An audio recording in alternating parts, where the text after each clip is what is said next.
Very good afternoon रुजू बेटा, बाकी लोगों को बोलते हैं जल्दी से ऑनलाइन हो जाए please.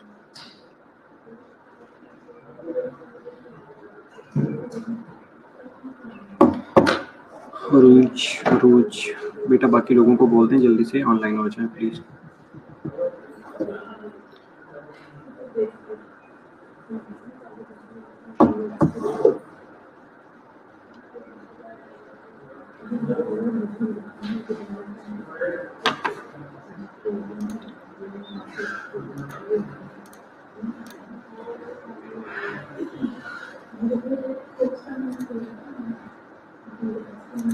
Okay well, okay sure negative.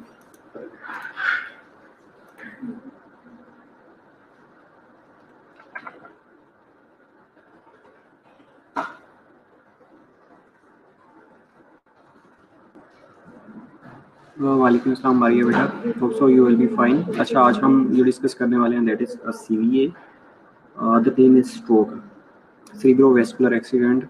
आप लोगों ने मोस्टली सुना होगा कि पेशेंट को सीवीए हो गया। वेरी गुड आफ्टरनून बेटा, आप लोगों ने ड्यूटीज़ की होंगी और ड्यूटीज़ में definitely you see a file of different patients, ऊपर लिखा होगा सीवीए। तो what you know about the CVA, कि सीवीए क्या हो सकता है?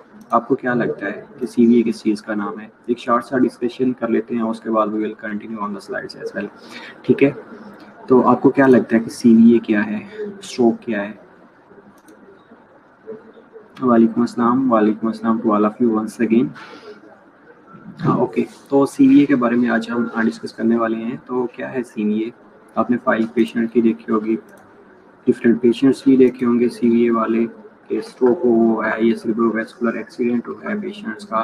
तो आपको क्या लगता है कि ये सीवीए क्या हो सकता है, स्ट्रोक क्या हो सकता है?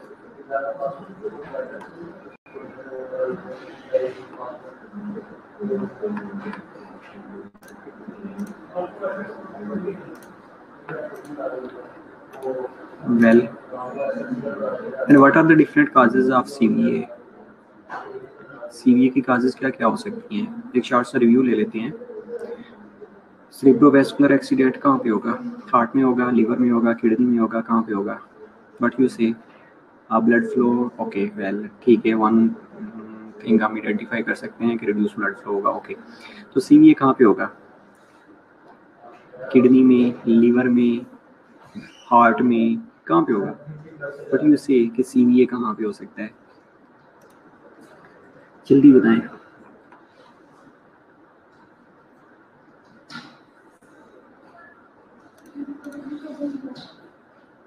Okay, reduce blood flow to brain हो सकता है। ओके वेल, वेरी गुड, ठीक है, ब्रेन को ब्लड सप्लाई रिड्यूस होने की वजह से सीवीए हो सकता है। Okay, one thing we have identified that कि सीवीए की एक काज ये हो सकती है कि ब्रेन को ब्लड फ्लो रिड्यूस हो सकता है। ओके वेल, वालेकुम अस्सलाम to all of you once again. Cerebral part of brain, okay well ठीक है सारा।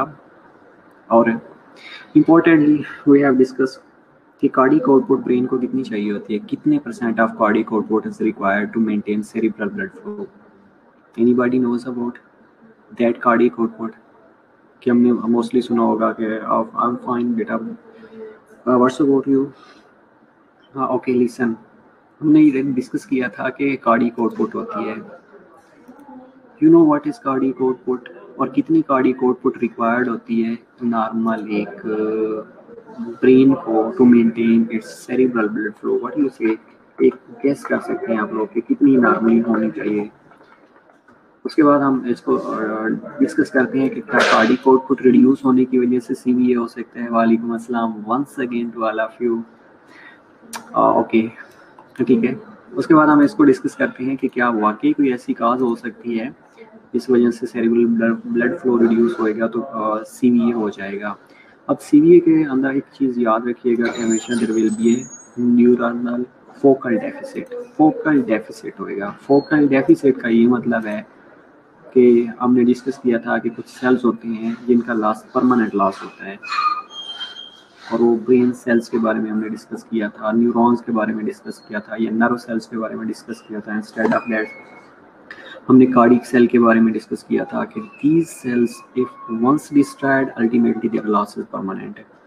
ओके, तो what you know about the cerebral blood flow, कि सेरिब्रल ब्लड फ्लो के लिए राउंड अबाउट कितनी कार्डियक आउटपुट रिक्वायर्ड होती है to maintain cerebral blood flow? Very good, okay 20%, well very good.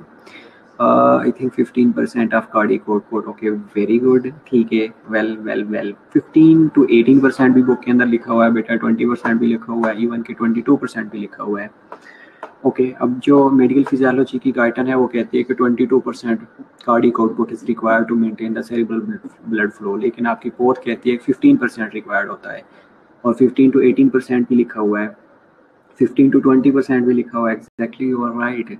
Okay well, one thing we have identified that के maximum 15 to 20% of cardiac output is required to maintain the cerebral blood flow. Okay, अगर ये blood flow कम होएगा तो what will happen? There will be a focal neuronal deficit.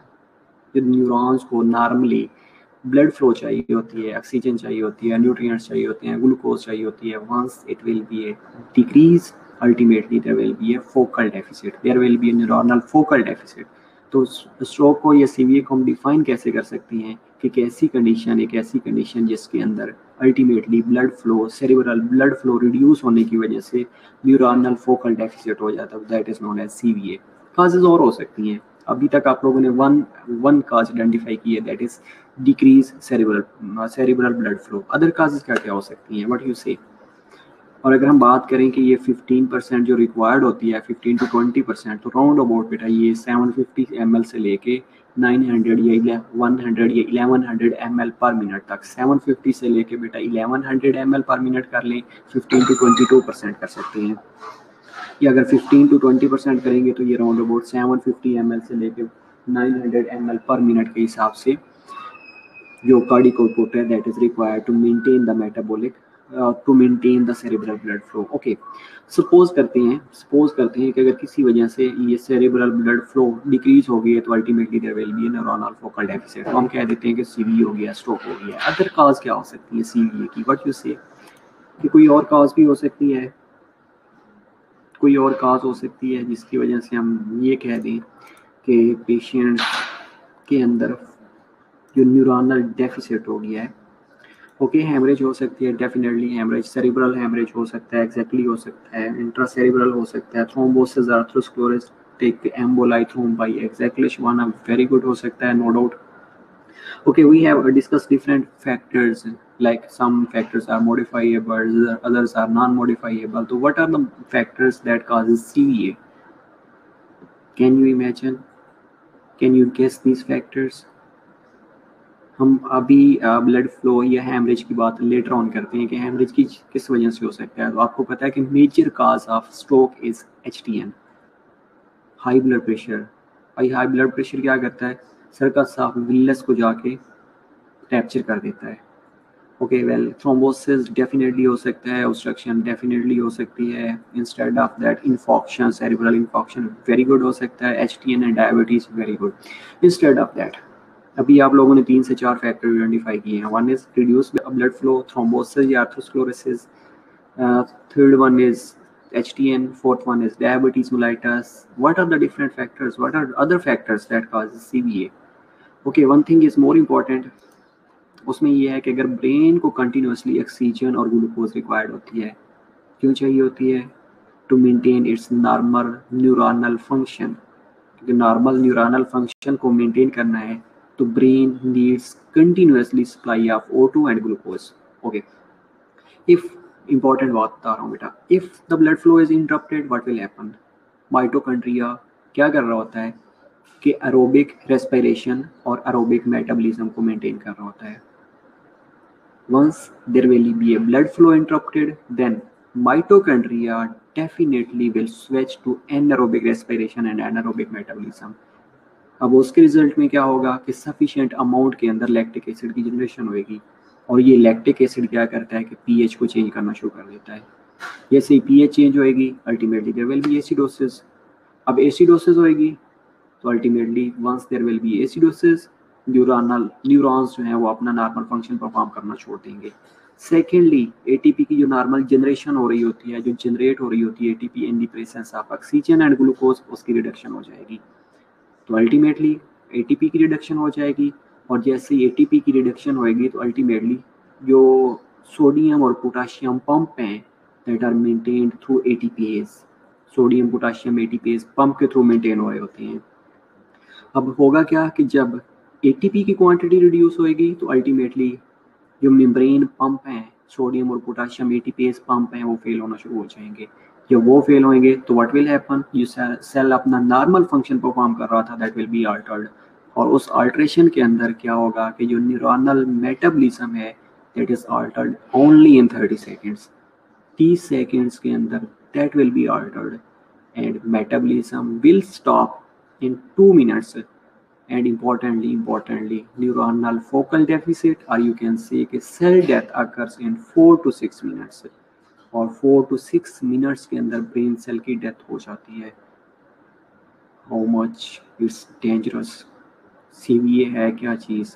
अभी आप लोगों ने ये फैक्टर्स आइडेंटिफाई किए हैं, तो आइडेंटिफाई करने के रिजल्ट में हमने ये कहा है कि अगर ब्रेन को कंटिन्यूसली O2 सप्लाई रिक्वायर्ड होती है और ग्लूकोज रिक्वायर्ड होती है to maintain its normal neuronal function, लेकिन अगर ब्लड फ्लो इंटरप्ट हो जाएगा अल्टीमेटली व्हाट विल हैपन, जो माइटोकॉन्ड्रिया है that will switch from anaerobic respiration and anaerobic metabolism. Normally क्या था, एरोबिक कंडीशंस थी, एरोबिक रेस्पिरेशन हो रही थी, एरोबिक मेटाबॉलिज्म हो रही थी, जिसके रिजल्ट में सफिशिएंट अमाउंट में एटीपी जनरेट हो रही थी। लेकिन once it will be converted, it will be switched into anaerobic respiration and anaerobic metabolism, what will happen, ultimately there will be accumulation of lactic acid and lactic acid causes lactic acidosis। जब lactic acidosis होगी तो mitochondria already switch कर चुका है anaerobic respiration की तरफ और anaerobic metabolism की तरफ, तो एटीपी की जनरेशन है दैट विल बी रिड्यूस्ड। अब जो मेम्ब्रेन पंप हैं वो एटीपीएज मेंटेन कर रहा होता है, sodium potassium ATPase pump maintain कर रहे होते हैं। Once there will be a decrease in the ATP production, ultimately what will happen, जो मेम्ब्रेन पंप हैं वो अपना नॉर्मल फंक्शन मेंटेन नहीं कर सकेंगे। तो यू कैन से कि इलेक्ट्रोलाइट्स इम्बैलेंस होना शुरू हो जाएगा। जब इलेक्ट्रोलाइट इम्बैलेंस होंगे तो उसके रिजल्ट में जो नॉर्मल मेटाबॉलिज्म हो रही थी वो अल्टर्ड होना शुरू हो जाएगी, और इम्पॉर्टेंटली जो न्यूरोलॉजिकल मेटाबॉलिज्म है that is Altered in only 30 seconds, 30 second के अंदर उसकी अल्ट्रेशन हो जाती है। एंड इम्पॉर्टेंटली जो उसकी मेटाबॉलिज्म है विद इन 2 मिनट्स इनहिबिट हो जाती है, रुक जाती है। और ब्रेन सेल की डेथ की अगर हम बात करें तो 4 to 6 मिनट्स के अंदर ब्रेन डेथ हो जाती है। तो these are certain factors that you have already identified कि व्हाट विल हैपन, और ये फैक्टर्स वो फैक्टर्स हैं जो कि सीवीए को लीड कर रहे होते हैं। Okay, got it. Acidosis definitely हो सकता है, एग्जैक्टली स्मोकिंग, डायबिटीज़, कोलेस्ट्रॉल का लेवल एग्जैक्टली हो सकता है, डेफिनेटली हाइपरलिपिडेमिया की अगर हम बात करें, HTN की बात करें, तो these are certain factors that causes CVA. Okay, मेरा ख्याल है एक हाउ टू नो था दैट वाज सफिशिएंट। अब डिस्कस कर लेते हैं स्लाइड्स के ऊपर क्या चीज़ मेंशन हुई है, ठीक है। यहाँ तो कोई क्वेरी हो, किसी चीज़ की समझ ना आई हो आप लोगों को कि सीवीए है क्या चीज़, सीवीए होगा कैसे, कॉज क्या हो सकती हैं, फैक्टर्स क्या क्या हो सकते हैं जो कि सीवीए को लीड कर रहे होते हैं। और आप लोगों ने क्लिनिकल्स किए होंगे, डेफिनेटली पेशेंट्स की फाइल भी देखी होंगी कि उसके ऊपर मेंशन होगा कि सीवीए हो गया, पेशेंट्स को सीवीए हो गया। तो आज हम डिस्कस करते हैं कि वो सीवीए होता क्या है, तो उसकी डिफरेंट काजेस क्या हो सकती हैं, साइन और सिम्टम्स क्या हो सकती हैं, what are the different diagnostic test क्या क्या हो सकते हैं जिससे हम रूल आउट कर सकते हैं कि ये patients suffering from CVA. Okay, let's move. First thing cerebral blood flow है। अब सेरेब्रल ब्लड फ्लो की हमने पहले भी बात की है कि नॉर्मली सेरेब्रल ब्लड फ्लो को मेंटेन करने के लिए कार्डियक आउटपुट 15 to 20% रिक्वायर्ड होती है। 15 to 20% cardiac output is required to maintain cerebral blood flow. अगर किसी वजह से कार्डियक आउटपुट डिक्रीज होएगी, अब वजह आप लोगों ने आइडेंटिफाई करनी है कि कौन सी वजह हो सकती है जिस वजह से कार्डियक आउटपुट डिक्रीज होएगी। So let's try. Cardiac output decrease होने की कौन सी वजह हो सकती है? पहली कंडीशन सर्कुलेटरी वॉल्यूम कम हो सकता है। दूसरी कंडीशन हो सकता है हार्ट के अंदर कोई प्रॉब्लम आ गया है, like heart proper blood pump ही नहीं कर सकता। तीसरी कंडीशन चैम्बर्स के अंदर कोई प्रॉब्लम आ गई है, चौथी कंडीशन, स्ट्रोक वॉल्यूम के अंदर प्रॉब्लम आ गई है। पांचवी कंडीशन, एओर्टिक स्टेनोसिस हो गई है, एओर्टा प्रॉपरली एक्सपेंड नहीं हो रहा। पांचवी कंडीशन, वो ब्लड जो कि नॉर्मली ब्रेन को जाना था थ्रू सेरिब्रल आर्टरी, तो सेरिब्रल आर्टरी के अंदर ब्लॉकेज आ गई है। Mitral stenosis definitely yes. Okay, तो हमने कहाँ से स्टार्ट किया? पहले वेनस रिटर्न से स्टार्ट किया कि हाइपोवोलेमिया की कंडीशन हो गई है, तो अल्टीमेटली कार्डिक आउटपुट रिड्यूस हो जाएगी, वेनस रिटर्न कम होएगी, स्ट्रोक वॉल्यूम कम होएगा, कार्डिक आउटपुट कम हो जाएगी, पहली कंडीशन। दूसरी कंडीशन हमने आइडेंटिफाई किया कि हार्ट के अंदर कोई प्रॉब्लम हो सकता है, इधर it may be a structural problem, it may be a functional problem, it may be a valvular problems, कोई भी प्रॉब्लम हो सकता है, it might be a LVH हो सकता है। इसके अलावा हमने क्या कहा कि हार्ट से बाहर निकल के एओर्टा की तरफ मूव किया, एओर्टा के अंदर प्रॉब्लम हो सकता है, फॉर एग्जांपल एओर्टिक स्टेनोसिस हो चुकी है, एओर्टा के अंदर कोई आर्थरोस्क्लेरोटिक प्लेक फॉर्मेशन हो चुकी है। इसके बाद हमने सेरेब्रल आर्टरी की बात की कि सेरेब्रल आर्टरी के अंदर कोई ब्लॉकेज हो सकती है, सेरेब्रल आर्टरी की स्टेनोसिस हो सकती है। इसके अलावा सेरेब्रल आर्टरी रैप्चर हो सकती है, सर्टेन अदर कंडीशंस हो सकती हैं जिसकी वजह से blood flow towards the brain cell reduce हो गया है। तो normally we can say कि normal blood flow through the brain of an adult person average is 50 to 65 ml per 100 grams of the brain tissue per minute। एक minute के अंदर अगर 100 grams of brain tissue लिया जाए तो उसमें से 50 से लेके 65 ml पर मिनट के हिसाब से, पर 100 ग्राम और पर मिनट के हिसाब से उस टिश्यू को परफ्यूज किया जा रहा होता है। और अगर हम इंटायर ब्रेन की बात करते हैं तो उसमें 15% 15 to 20% of cardiac output is required to maintain the entire cerebral blood flow. Get it? तो 3 metabolic factors that effect cerebral blood flow, ये 3 वो फैक्टर्स हैं जिसकी वजह से blood flow, cerebral blood flow increase हो जाता है। पहला फैक्टर्स के किसी वजह से अगर ये अल्लाह ताला ने नेचुरल कंपनसेटरी मैकेनिज्म्स मेंटेन किए हुए हैं, नेचुरल कंपनसेटरी मैकेनिज्म्स रखे हुए हैं जो कि अगेन सेरिब्रल ब्लड फ्लो को मेंटेन कर रहे होती हैं। फर्स्ट वी हैव आइडेंटिफाइड कि कार्बन डाइऑक्साइड हो सकती है। अब कार्बन डाइऑक्साइड कैसे करेगी कि जितना कार्बन डाइऑक्साइड का लेवल इंक्रीज होता है तो कार्बन डाइऑक्साइड वेसोडाइलेशन कॉज करवाती है। पोटेंट वेसोडाइलेटरी सब्सटेंस कार्बन डाइऑक्साइड है इटसेल्फ। जब कार्बन डाइऑक्साइड की क्वांटिटी डबल हो जाएगी in the blood, ultimately blood flow doubling होना शुरू हो जाएगी। अब हमने मोस्टली सुना होगा कि ये वेजो कंस्ट्रिक्शन होती है तो ब्लड फ्लो इंक्रीज हो जाता है, लेकिन कार्बन डाइऑक्साइड क्या करती है? सेरिब्रल वेसोडाइलेशन कॉज करवाती है। अब जैसे सेरिब्रल वेसोडाइलेशन होगी तो उस एरिया के अंदर ब्लड फ्लो डबलिंग होना शुरू हो जाएगी। जितनी कार्बन डाइऑक्साइड की क्वांटिटी ज्यादा होगी उतनी ब्लड फ्लो इंक्रीज होना शुरू हो जाएगी, ताकि उस कार्बन डाइऑक्साइड को इलिमिनेट किया जा सके। अगर आप इलिमिनेट नहीं करेंगे तो carbon dioxide is a volatile acid, तो ये अगेन जो सर्कल ऑफ विलनेस है, ये जो सेरिब्रल आर्टरीज हैं उनको कैप्चर करना शुरू कर सकता है।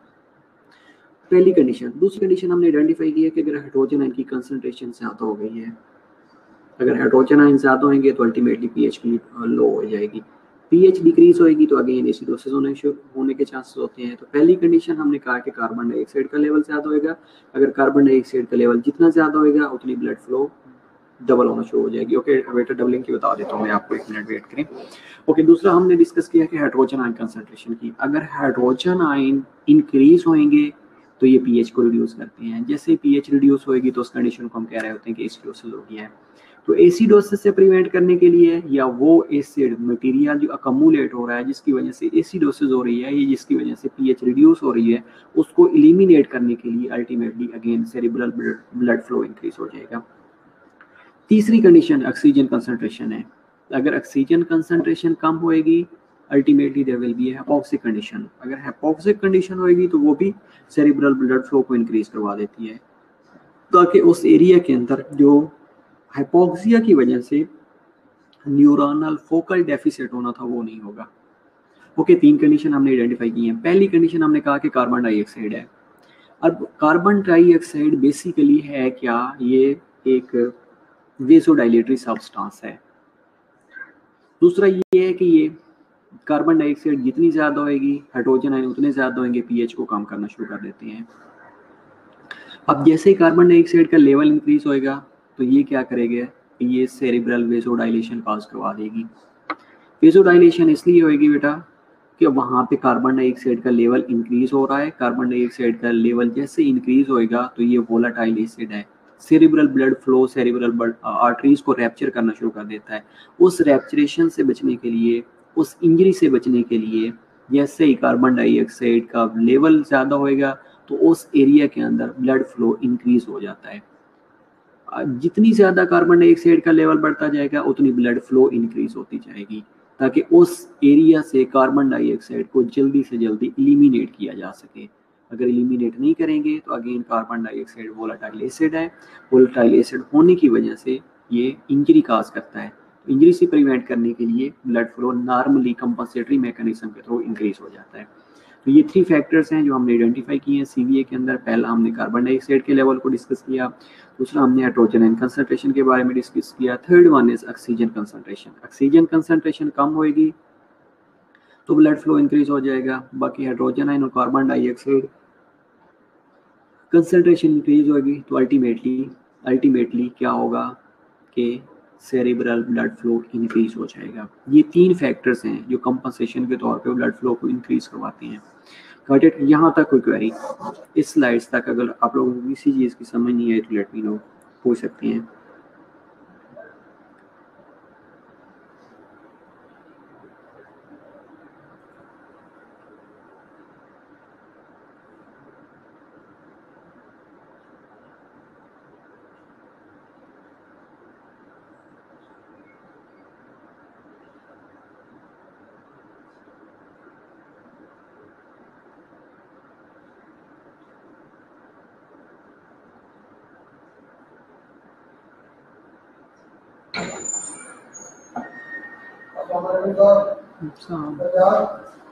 जी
ओके वेल, तो यहाँ तक कोई क्वेरी नहीं है, यहाँ तक समझ आ गई सीवीए की। Okay let's move to next slide.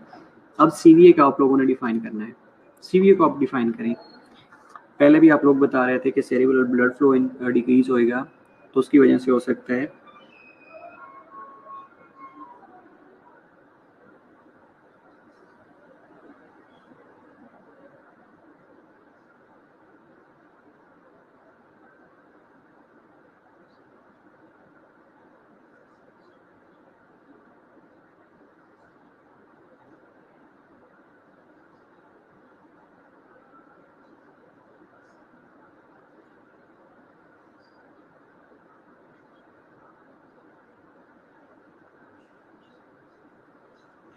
Thank you so much.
Okay, well, intracranial pressure influence intracranial definitely yes.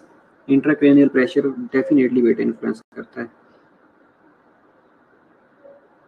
ICP mostly raise he high blood pressure की वजह से होता है. ब्लड प्रेशर ज़्यादा होएगा तो ICP रेज हो जाएगा ultimately yes. Okay, let's move towards the definition. हमने क्या कहा था कि CV है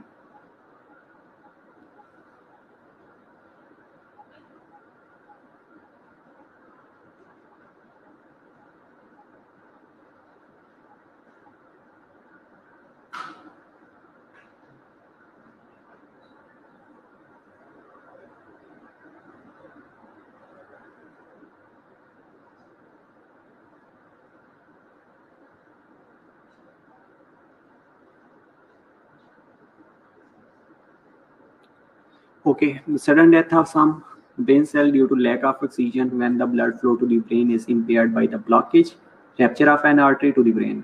Well, got it. अब ये देखिए sudden death of some brain cell. हमने इस ब्रेन सेल को कहा था कि neuronal focal deficit. Neuronal focal deficit लें या ब्रेन सेल डेथ लें, आप लोगों की मर्जी है. अब इसमें हमने पहले आप लोगों ने कहा था कि ऑक्सीजन या ब्लड फ्लो कम हो जाएगी डेफिनेटली. अब ये देखें कि एक लाइन आपको CVA की डेफिनेशन दे रही है कि sudden death of some brain cell due to lack of oxygen. हमने लैक ऑफ ऑक्सीजन के बारे में बात की थी कि ऑक्सीजन और न्यूट्रिएंट्स रिक्वायर्ड होते हैं कंटिन्यूसली. अगर ऑक्सीजन और ग्लूकोज नहीं मिलेगी या ब्लड फ्लो इंटरप्टेड हो जाएगी तो माइटोकॉन्ड्रिया क्या करेगा, एनारोबिक मेटाबॉलिज्म और एनारोबिक रेस्पिरेशन स्टार्ट कर देगा. लैक्टिक एसिडोसिस होना स्टार्ट हो जाएगी. पीएच चेंज होना शुरू हो जाएगी. एटीपी कम होना शुरू हो जाएगी और एटीपी कम होएगी तो ultimately sodium potassium pump fail होना शुरू हो जाएंगे. Sodium potassium ATPase pump fail होंगे तो जो न्यूरोनल मेटाबॉलिज्म थी वो अल्टर्ड होना शुरू हो जाएगी 30 सेकंड्स के अंदर. मेटाबॉलिज्म 2 मिनट्स के अंदर स्टॉप हो जाती है और सेल डेथ 4 to 6 मिनट्स के अंदर हो जाती है. ये हमने पहले डिस्कस किया है एक शॉर्ट सा रिव्यू के अंदर. तो you can be find as the sudden death of some brain cell due to lack of oxygen when the blood flow to the brain is impaired by the blockage or rupture of an artery to the brain. Got it? समझ आ गई definitions की?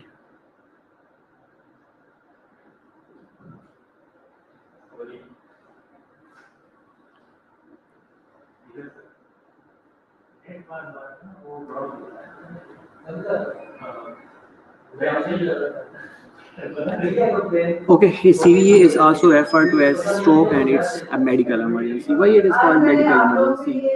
Why it is called medical emergency?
Professor ने कहा कि not yet, कि मतलब अभी HEC और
आवाज़ बैक आ गई है बेटा। हमने डिस्कस किया था कि डेफिनेशन आपने डिफाइन कैसे करना है स्ट्रोक को, तो ultimately you have a definitions.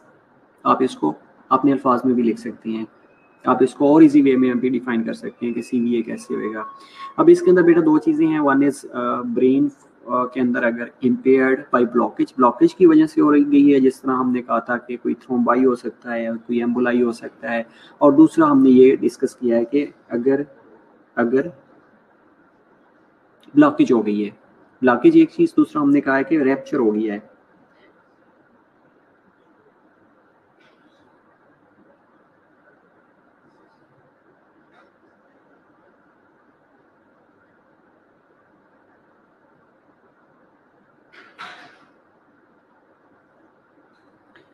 अब ये ब्लॉकेज एक चीज़, दूसरा हमने कहा कि रैप्चर ब्रेन आर्टरी के अंदर अगर कोई रैप्चरेशन हुई है, रैप्चर हो गई है, तो अल्टीमेटली वो भी लीड कर रही होती है, नॉर्मल जो ब्लड फ्लो होता है वो मेंटेन नहीं हो रहा होता। अच्छा, आप ये बताएंगे कि CVA refer to as stroke and it's a medical emergency, why it is called medical emergency? Medical emergency क्यों है? सीवीए हो गया है, ठीक है, हो गया है, तो मेडिकल इमरजेंसी कैसे है?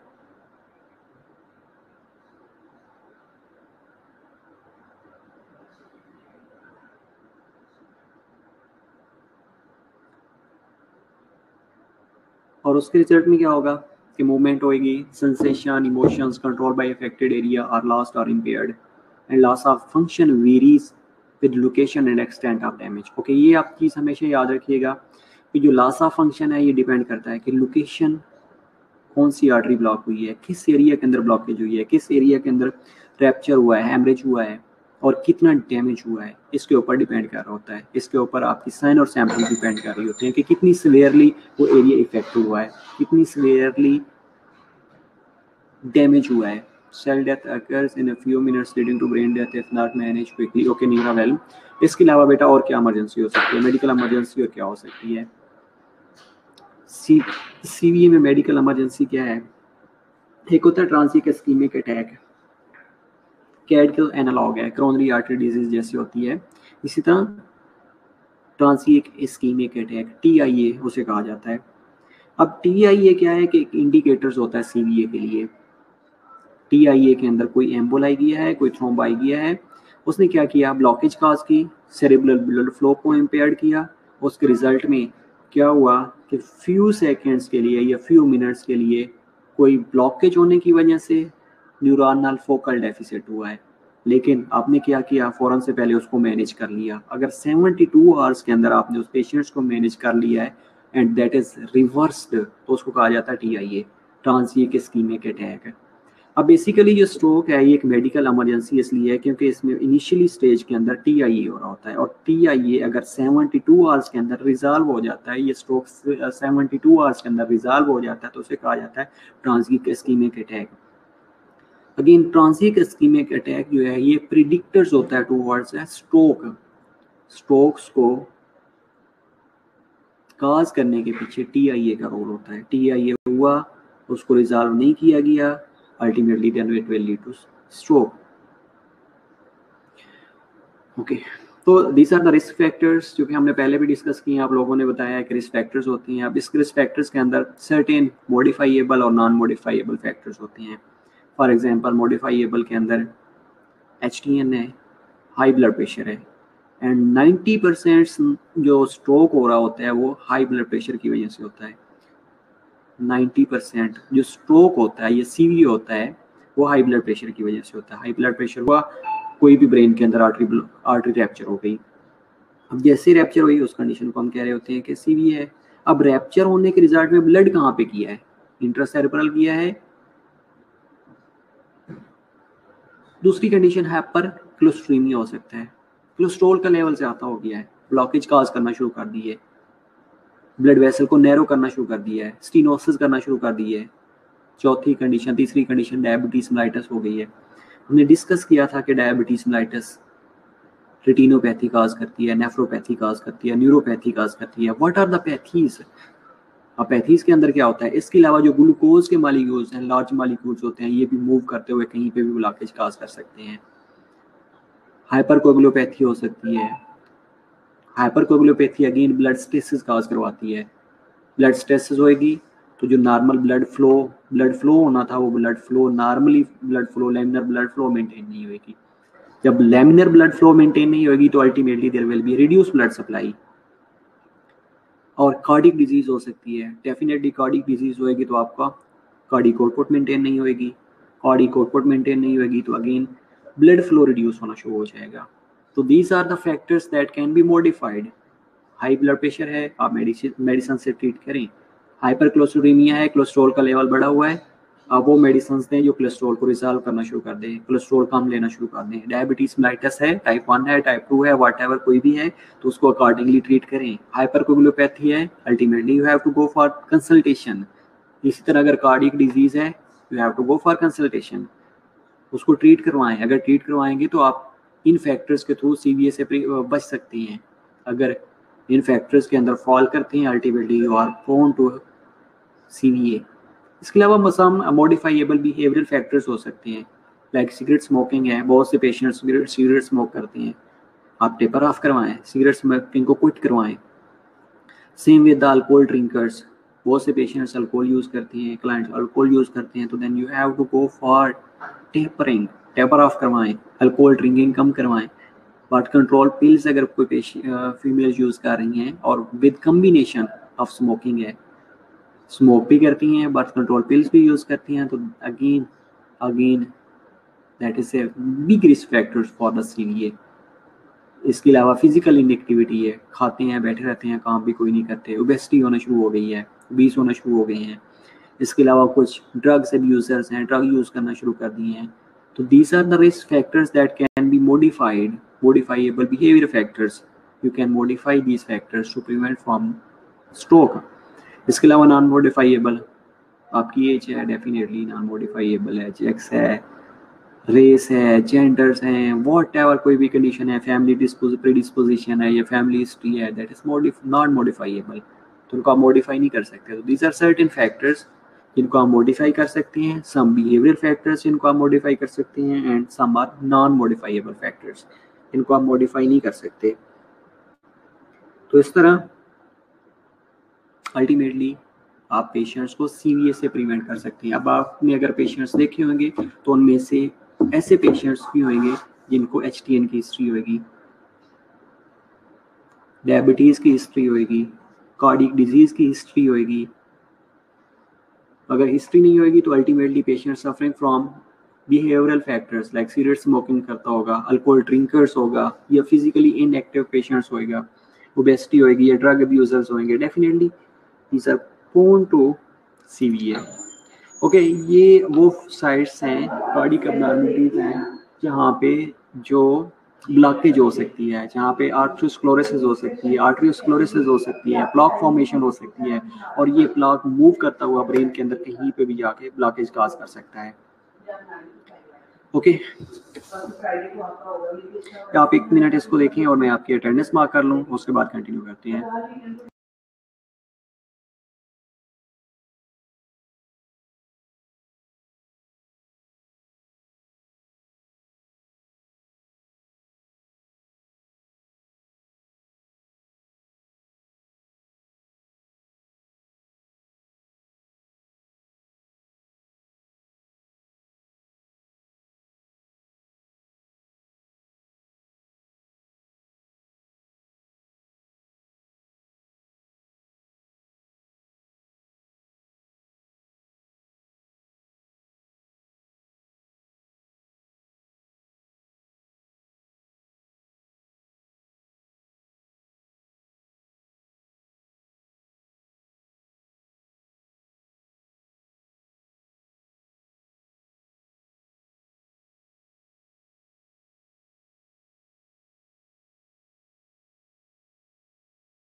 ओके बेटा, यहाँ तक कोई क्वेरी हो? बाकी ये हम कल क्लास में डिस्कस, बल्कि कल क्लास हमारी नहीं है, नेक्स्ट क्लास है हमारी थर्सडे को और देन फ्राइडे को है, ठीक है। तो ये थर्सडे वाले दिन हम इसको मज़ीद डिस्कस कर लेते हैं। वेल, यहाँ तक कोई क्वेरी हो तो लेट मी नो। किसी चीज़ की समझ नहीं आई तो आप मेरे से पूछ सकते हैं।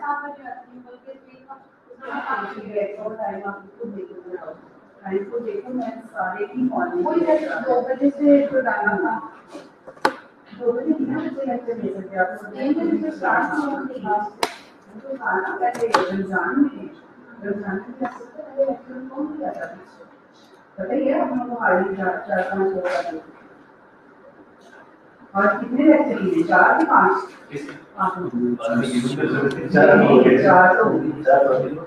2 आपके हैं, 3 आपके, 3 इंग्लिश का हो गया और 2 उसके।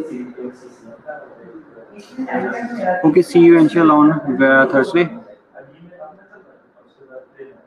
और थर्सडे आप लोगों ने टेस्ट किसका देना है, किस चीज़ का देना है, वो आप ग्रुप में डिस्कस करके चैप्टर बता दीजिएगा।